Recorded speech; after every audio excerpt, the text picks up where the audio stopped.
IGN's only been around for 30 years, but movies have been going for much, much longer than that. And the thing is, so many of them have never even been reviewed by us. But that's where IGN's Flashback Reviews come in. So today, we're jumping almost 90 years back in time to talk about one of the greatest horror movies ever made. If you can even call it a horror movie, that is. We're talking The Bride of Frankenstein.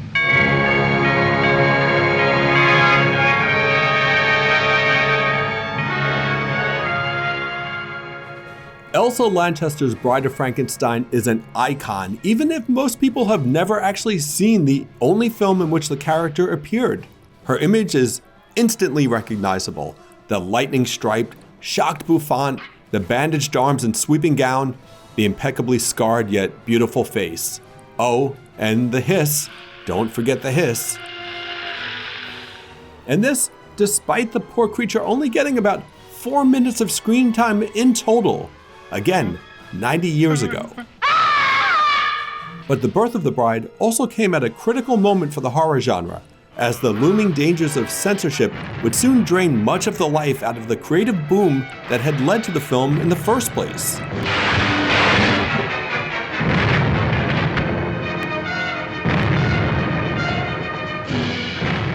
When director James Whale's Bride of Frankenstein was released in 1935, the horror genre was at the peak of a vast surge in popularity. The huge success in 1931 of the Bride's Universal Monsters predecessor, Dracula, and her would-be paramour, Frankenstein's monster, meant that every mummy, invisible man, black cat, raven, and werewolf in town was about to get their own picture. Meanwhile, Frederick March had won the Oscar in 1932 for playing not just Dr. Jekyll, but also that awful Mr. Hyde. Horror was big, and monsters were where horror was at. The funny thing is, James Whale didn't actually want to make a sequel to his original Frankenstein, despite its success. You can't blame him, having helmed 3 horror films in the previous 4 years with Frankenstein, The Old Dark House, and The Invisible Man. But the director's mischievous leanings that were already popping up in those pictures would become the lifeblood of Bride, a film that is as much a great comedy as it is a monster movie. Look, it's the monster.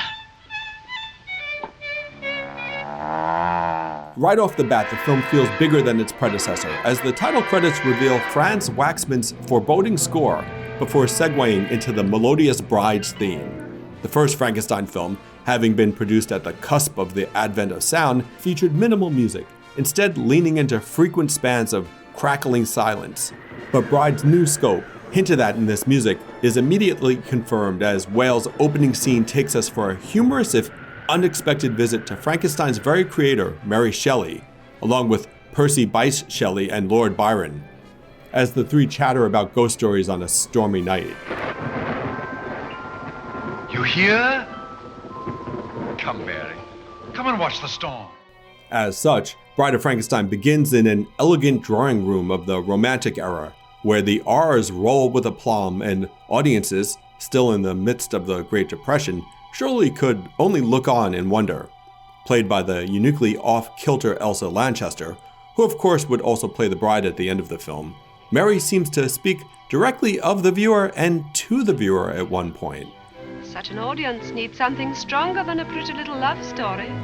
So why shouldn't I write of monsters? No doubt this well-placed bit of dialogue by Whale and his writers is also a jab at the recently implemented self-censoring Hays Code, which would soon hobble many a horror movie in Hollywood. Why was horror so popular during those dark days of the Depression?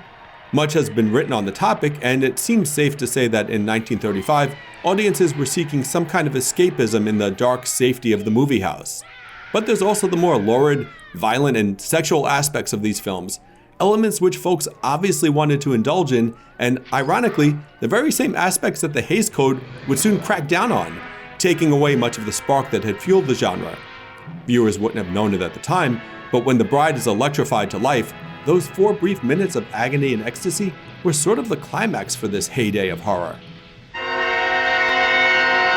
She's alive. So who are the monsters that Shelley is talking about in the prologue? Certainly not Boris Karloff's sad sack creature, who in a feat that would be replicated by every Freddy, Jason, and Michael Myers who followed, managed to survive the unsurvivable climax of the previous film. Sure, he kills some people here or there, basically to keep the cheap seats happy, but that's not what interests Whale in the character. While Karloff would later say that he wasn't particularly fond of the development, the typically mute monster famously acquires the power of speech in this picture. No good. No! This leads to some humorous moments. You'll never forget seeing Karloff half choking on a cigar, Good. as well as some dark ones, as when the monster proclaims that I love dead. Hate living. the actor can still be scary as the towering monster, of course, but it's his moments of pathos and humanity, there, I said it, that work best in Bride. Certainly the brief time he spends living happily with the blind old man who he encounters in the forest can only end in heartbreaking fashion, even if the whole setup has become a well-trodden trope by today's standards. As the old man attempts to teach the monster about the difference between good and bad, one can't help but peer past the script and see a meditation on the world in which Whale and his audience were living, survivors of a world war now living through another unimaginably difficult time. Nor is Colin Clive's Dr. Henry Frankenstein a villain. Indeed, while Henry was a crackpot who caused a ton of problems for everyone in the first film, in Bride, he becomes more of an unwilling participant in the bigger action, almost a bystander. Sure, he's one of the two creators of the Bride, but he does so under duress. Poor Clive, meanwhile, seems aged and stricken here, a not surprising result, perhaps, of what the character has been through, but one tempered by the knowledge that in reality the actor was reportedly suffering from alcoholism and would die just 2 years after the film's release. Let me in, my good woman. I know the young Baron Frankenstein is at home. But we must look to Ernest Thesiger's Dr. Pretorius to find the real monster in Bride of Frankenstein. An old mentor of Henry's, Pretorius shows up to convince Henry to create a new creature with him. He shows off his own dabblings in creating life, specifically weird little men and women who he keeps in jars. This reveal makes for a really odd scene that's kind of silly, but just another example of how Whale didn't only make this sequel bigger than the first film, but also insisted on branching out in surprising ways with it. Audiences in 1935 expecting more of the same after the first film were in for a surprise. Thesiger is another highlight, long noted for his camp portrayal and the queer coding that he brings to Bride. Pretorius is the kind of guy who sends his men out to find fresh hearts that he can use in his experiments, while also enjoying some wine and dinner over a coffin in a newly robbed crypt. Would you like a cigar? It is his only weakness, you know. Have a cigar.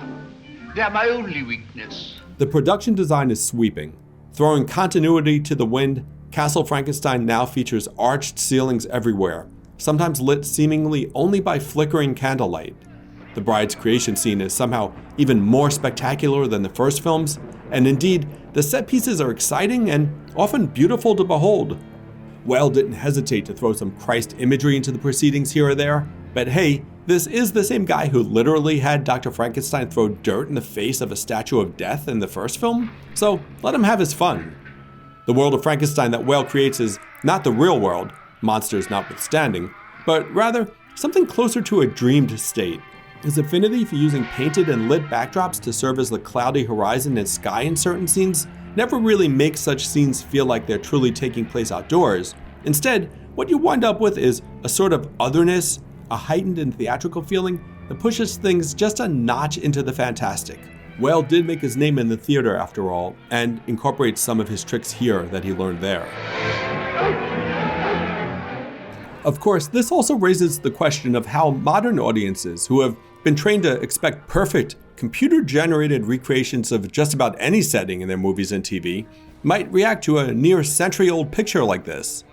I think what it comes down to is less about how the film looks and more about how it makes one feel. The Bela Lugosi Dracula, for example, hasn't aged all that well. Yes, horror and film fans might still appreciate it on multiple levels, but it's also the kind of movie that tends to elicit unintentional laughs from modern audiences. Bride of Frankenstein, on the other hand, remains as funny today as it surely was in 1935, perhaps even more so. But it's not a case of us laughing at the movie. No, we're laughing with it.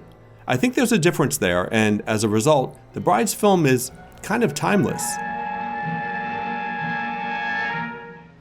By the time Elsa Lanchester finally appears as the title character at around the 1 hour 10 minute mark, of a 1 hour, 14-minute movie, it's been a long wait for this legend to arrive, but a worthwhile one.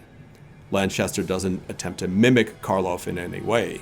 No, her time is limited, and she makes the most of it with her tics and quick, halting, bird-like movements, and of course that hiss. As Dr. Pretorius announces her to the world, the Bride of Frankenstein. Little could he, or Whale, or the audiences sitting in the darkened theater for that matter, have known that the golden age of 1930s horror had just peaked.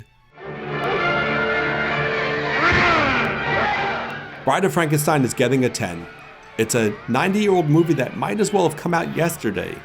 Brimming with style and funny as hell, it not only features the most emotional and heartfelt version of Boris Karloff's monster, but it also introduced the title character as well, who went on to become a pop culture icon despite just 4 minutes of screen time. Director James Whale was given the freedom to make a different kind of horror movie with this one, and in so doing, he created one of the greatest sequels ever put on film. Go! You live! Hey everybody, thanks for watching IGN's review of 1935's Bride of Frankenstein. Here to chat about it some more. It's his glass jar and I'm just a little guy dancing in it. Scott Collura. Scott, how's it going, bud? Oh, I'm good.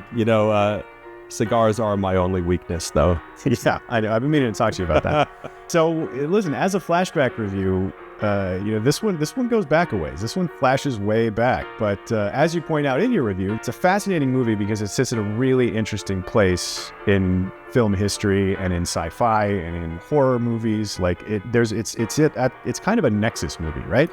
Yeah, it is interesting because like what we think of as horror movies now were kind of not really, I don't think, categorized as horror movies until Universal hit it big with Dracula and Frankenstein in 1931. And then they had the string of mostly pretty good movies up through Bride of Frankenstein where they were kind of doing whatever they wanted.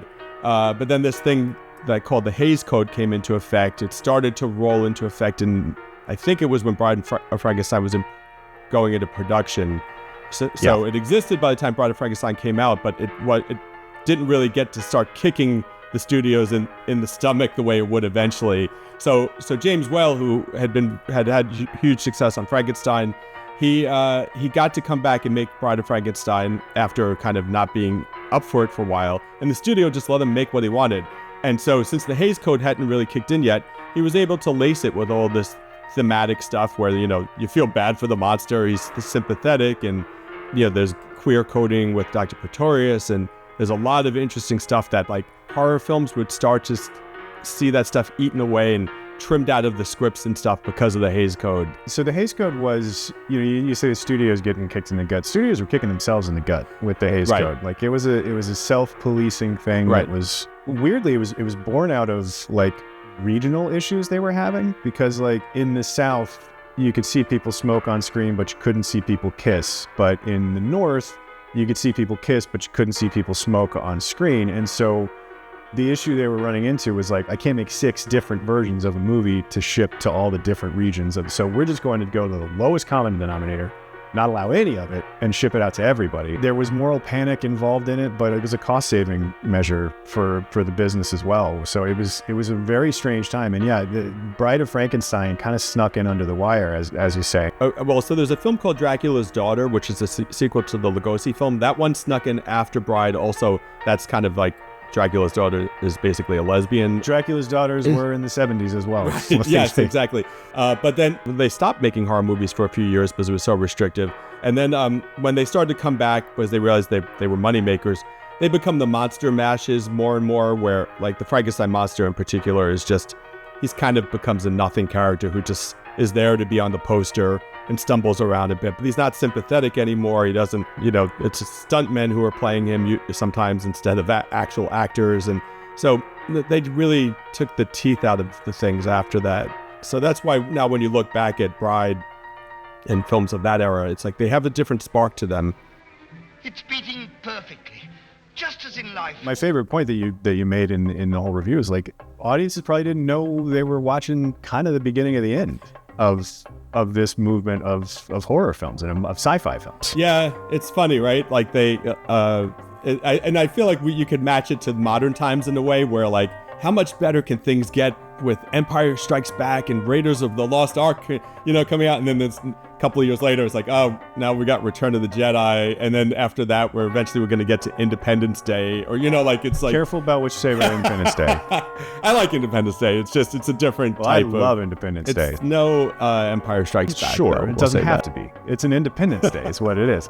But this is one of the things that I do like about doing these flashback reviews is talking, the context of this movie, and like, I do think this movie holds up better than others. What's funny, to your point there about like, sequeling and the franchising of things, is that this was one of the earliest sort of examples of sequeling and franchising in a very, very Hollywood sense, a very modern Hollywood sense that we all can recognize. The Bride of Frankenstein was kind of a side plot in Shelley's novel. The blind old man in the woods was there kind of as well, but not like it is here in Bride, and it wasn't adapted into the first Frankenstein film from 31. So what's interesting about this too is that like it's this successful kind of early move to franchise something by like building off and away from the source material, which is something that obviously like in low these days of comic book movies we see a ton of. I do think it a shame, Mary, to end your story quite so suddenly. That wasn't the end at all.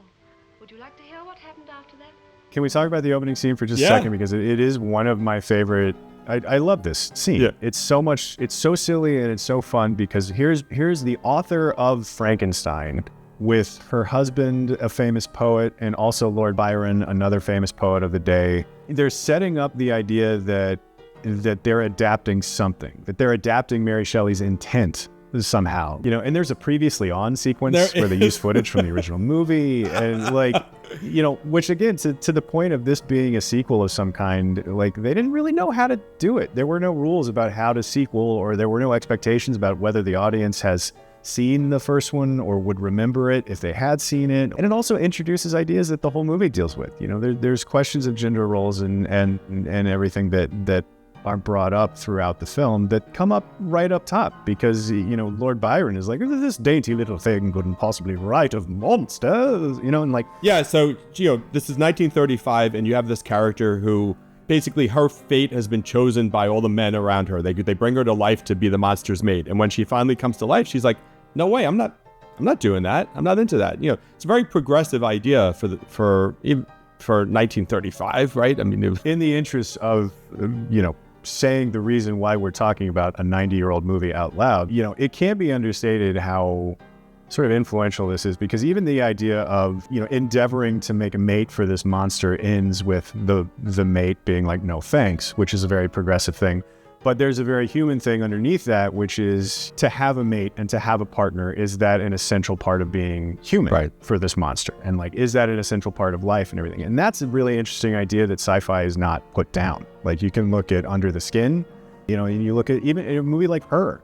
Her has a very similar through line of like, what sort of connection do you need? And can you have that connection with something that is not human? And, so it's like, there are riffs on that idea that are very much born out of Frankenstein and Bride of Frankenstein that are as interesting now, and we're still asking that question. It's funny also, right? I mean, the movie is a comedy, which I think is one of the reasons why it's aged so well, because even when you watch an old movie, it's like, oh, well, that's cheesy or that's corny, or, things just age, right? I mean, that's even true of movies from 15 years ago.